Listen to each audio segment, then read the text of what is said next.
대표님! 대표님! 큰일 났어요. 나이키 이제 리셀 못한대요. 뭐라고? 나이키 리셀 금지 조항 생겼대요. 아유, 또 그 소리 하고 있네. 아유, 걱정 마요, 걱정 마. 유통이라는 게 그런 게 아니야. 내가 다 알려줄게. 걱정하지 말고 나만 믿고 내가 하는 방법 알려줄게.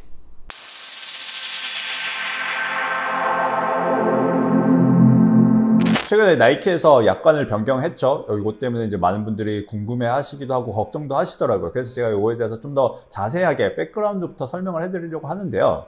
우선 첫 번째로 이게 어느 날 갑자기 생긴 이런 정책이 아니다. 이걸 아셔야 돼요. 2019년 11월로 거슬러 올라가 보면은 나이키에서 이런 정책을 발표합니다. D2C, Direct to Customer. 이렇게 얘네들이 이제 얘기하는 건데, 이게 뭐냐면 실제 그 당시에는 이제 나이키에서 아마존에서 판매하는 비중이 온라인 같은 경우는 거의 절반이 넘었어요. 북미를 기준으로. 그러다 보니까 얘네가 탈아마존을 선언한 것 자체가 엄청난 큰 이슈였어요.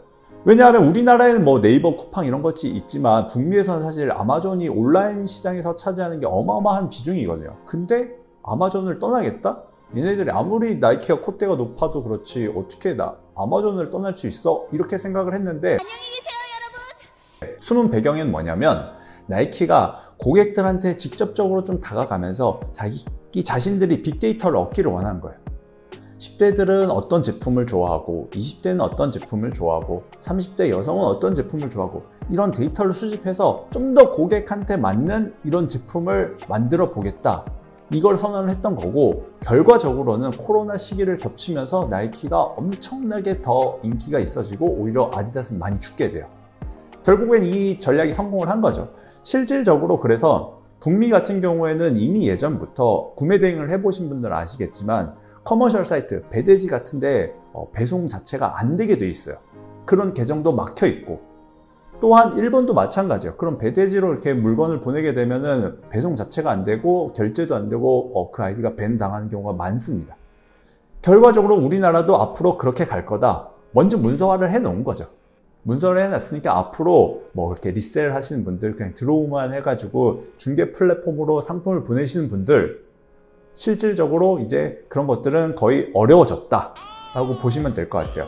아마 여기 이면에는 좀 우리나라의 특수한 부분도 있을 텐데, 많은 분들이 리셀 하시면서 이렇게 중개 플랫폼으로 물건을 다이렉트로 보내다 보니까 여기서 여러 가지 문제들이 발생했을 거예요. 정확하게 통계치 이런 건 없는데, 실질적으로 크림이나 솔드아웃 이런 데서 중개 플랫폼에서 검수를 하는 과정에서 나이키 매장에서 샀다고 하더라도 혹은 공홈에서 샀다고 하더라도 검수 불합격하는 경우가 비일비재합니다.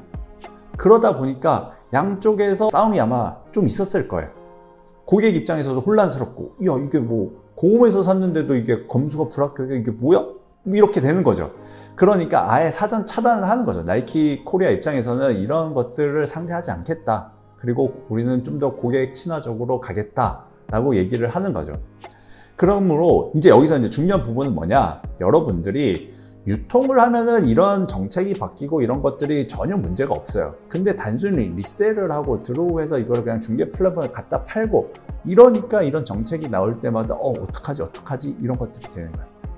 실질적으로 앞으로 이 정책들이 더 강화가 될 거고, 우리나라도 이런 커머셜 사이트 이런 데다가 상품을 보내는 거는 사실상 이제 끝났다.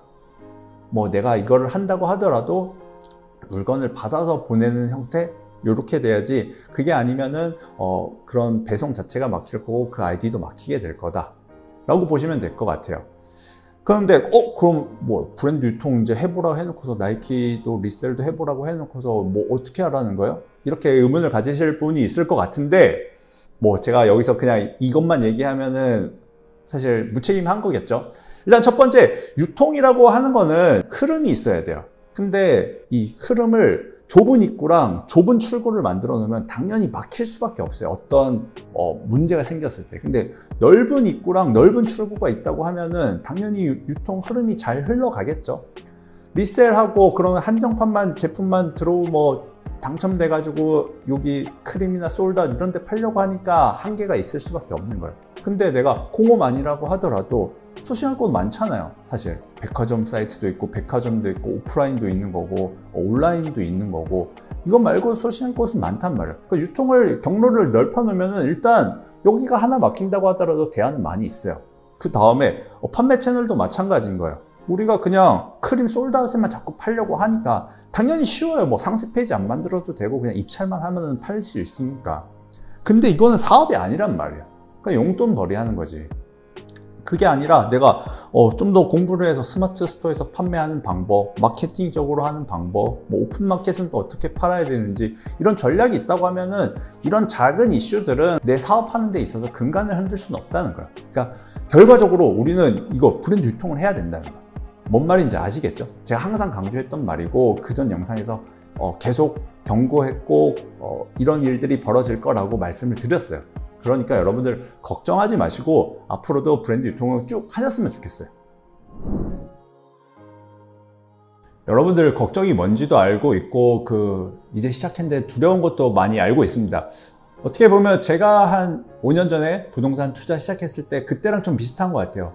최근 한 5년 동안 부동산 정책이 진짜 많이 바뀌었어요. 뭐 8.2 대책이니 7.3.1 대책이니 그런 뉴스가 정책이 나올 때마다 뉴스 기사가 막 이만큼 뜨고 그 다음날 사람들을 하는 게 뭐냐?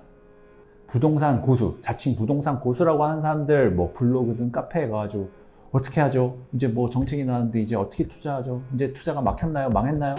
이런 얘기들 많이 했단 말이에요.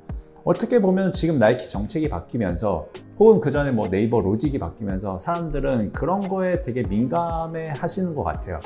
근데 실질적으로 우리가 보면은 이 본질을 벗어나지 않으면 이런 것들은 걱정 안 하셔도 될 것 같아요. 물론 제가 얘기했던 것 중에 뭐 나이키 공홈에서 세일하는 제품들 이런 거 팔아보라, 실제 고객 주문 들어오면 고객한테 배송도 해보라 라고 말씀해 드렸는데 이런 부분은 앞으로는 조금 어렵진 않을까. 아무래도 뭐 거기에 인보이스도 들어있고 이러니까 그러면 어떻게 해야 되냐? 뭐 아무래도 물건을 세일하는 제품들 어느 정도 예측을 해가지고 내가 좀 재고를 확보해서 내가 갖고 있다가 고객한테 발송하는 거 이런 건 여전히 유효할 거란 말이에요.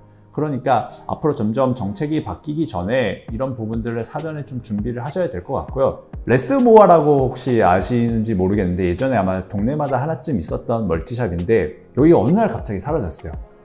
이거는 그냥 단순히 뭐 이 업체의 문제뿐만 아니라 나이키의 이 D2C 정책의 일관이라고 보시면 될 것 같아요. 얘네들이 홀세일 라이센스를 박탈당하면서 전체적으로 이제 이 레스모어라는 회사가 없어지게 된 건데 이 말은 뭐냐면 예전에는 이런 큰 멀티샵들이 있었는데 실질적으로 이런 멀티샵들이 사라지는 추세다. 나이키는 D2C 정책으로 빅데이터를 기반으로 고객한테 다가가려고 하지만 데이터가 모든 인간의 어떤 욕구랑 니즈를 다 정확하게 파악하는 데까지는 시간이 걸린다고 저는 봐요.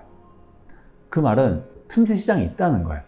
우리가 그 틈새 시장을 노리고 진짜 옛날에 오프라인에 있던 멀티샵들, 뭐 동대문에서 물건 떼가지고 옷 팔던 그런 멀티샵들처럼 여전히 스토어에서 판매를 할 수가 있다. 그런 형태의 멀티샵으로 간다고 하면 그냥 단순히 뭐 제품 싸게 사가지고 몇만 원 뛰게 하고 중개 플랫폼에 팔고 이런 게 아니라 진짜 내가 고객의 니즈를 파악하고 어떤 제품들을 원하는지 온라인 스토어가 뭔지 생각해 보시고 그 다음에 내 스토어의 철학을 갖고 신념을 갖고 운영을 하시면은 분명히 고객들도 그걸 알게 될 거라는 거예요. 그냥 단순히 나 이거 팔아서 몇만 원 남기고 이거 팔면은 몇만 원이야. 와 좋아. 나 이거 많이 구했어.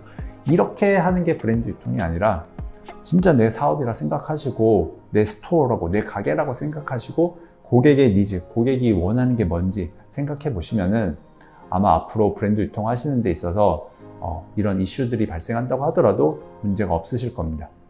여러분들이 이런 정책으로 걱정하시는 게 아니라 오늘 너무 많이 팔았어. 이거 어떻게 포장 언제 다 하지?